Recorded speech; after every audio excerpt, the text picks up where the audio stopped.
They were Hollywood's first holiday hitmakers, whose Christmas classics enchanted the world and revolutionized a new genre in film, until a series of failures, scandals, and tragedies sent them both on Santa's naughty list. They say that lightning doesn't strike twice, but I was struck by lightning several times. This is the biography of Hollywood movie impresario Raj Babylon and his collaborator and muse, the Princess of Christmas, Myra Nightingale.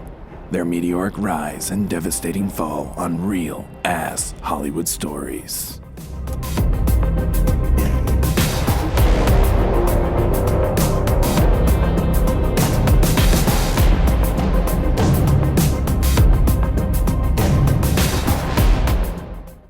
Raj Babylon was an orphan living on the streets of Calcutta, using his skills as a street performer to make what scraps he could, with faraway dreams of going to America someday. Myra Nightingale was also born in British-occupied India, the only daughter of famous business tycoon Nigel Nightingale. On one fateful trip to the market with her family, a young Myra met Raj while doing his signature song and dance routine. The unlikely duo instantly hit it off and began performing new material together for eager crowds. We just clicked. I mean, she clicked because she had tap shoes. I was barefoot. But we had instant connection. And the crowd, they loved us. Nobody would spit at us. It was great. But the newfound friends and performing duo were suddenly separated when Myra's father Nigel relocated his family to California for his business. Myra continued studying her passion for the performing arts. And with Hollywood next door, she dreamed of becoming a famous actress. Little did she know that her former performing partner Raj would eventually immigrate to America too, with his ambitions also aimed at Hollywood. Raj continued performing on streets and on stage once he moved to the States, becoming a popular act on the vaudeville circuit. After he lost an audition as Jesus in a nativity play, and instead was cast as a donkey's ass, he was set on making his own Christmas pictures his own way. I was tired of the Christmas movies that were coming out at the time. Have you seen any of these silent Christmas movies? Huh? They were just a baby, just some dumb baby laying in a pile of hay. Why is the baby in the hay? It was so boring, so boring. I mean, I wanted to revolutionize Christmas movies, change the paradigm and actually entertain the audience. Raj brought his modest stage fame and his first script to the studios. But there was no market for holiday films at that point in time. It was a big gamble. That's when another twist of fate brought Raj and Myra back together.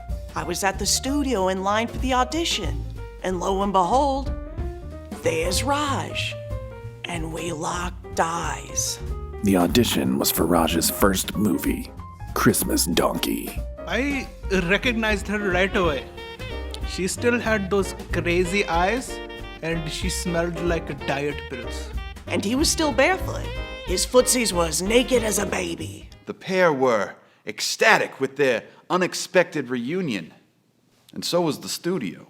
I knew she would be perfect for this part. I mean, she was so eager and ready to perform, and the studio loved that. And they loved her last name because they knew her family name would bring in the crowds. With their creative union reformed, their first film, Christmas Donkey, was a surprise success at the box office. Audiences and critics loved it. You saved our village, Christmas Donkey! Oh, baby, Christmas Donkey saved the studio. They immediately signed a multi-picture deal with Raj. He was an incredible director. Myra's career skyrocketed as she became known as the Princess of Christmas and took the country by storm. Little did anyone know more storms were coming. Raj's second picture proved to be even more popular. A New York Yankees Christmas, starred the entire New York Yankees lineup as reindeer.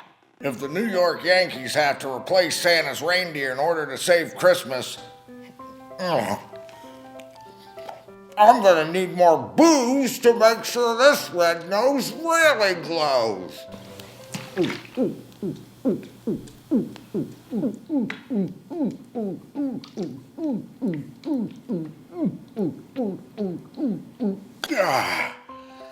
Scram, Toots. See you at the hotel. Don't forget the penicillin. The New York Yankees gotta save Christmas. The movie was a home run with audiences and became an instant classic. But behind the scenes, disaster struck, literally. That was the first time I was struck by lightning, so I hadn't built a tolerance for it yet. Amazingly, Myra survived, but that wasn't the only freaky thing, baby. You see, the electric current sparked a nymphomaniac binge within her, and she ended up sleeping with the entire New York Yankees baseball team. In fact, if you shook a man's hand in Hollywood, chances were she banged him. Despite the setback, Myra and Raj continued their winning streak with another hit movie, Amelia Earhart Saves Christmas, and The Lindbergh Baby. Oh no, Lindbergh Baby! The New York Yankees are too drunk and fat to steer Santa's sleigh. We gotta pick up Santa so we can take him on his deliveries, save Christmas, and get you back to Lindy. The film landed with audiences, but Raj's personal life was about to come crashing down when Raj's relationship with a candy dish was exposed. The scandal turned worse when they revealed that the candy dish was underage. First of all, I met her in antique store, okay? Antique store. So how was I supposed to know she was age under, okay? Huh? I may have fucked most of Hollywood and all the New York Yankees, but I would never fuck a candy dish.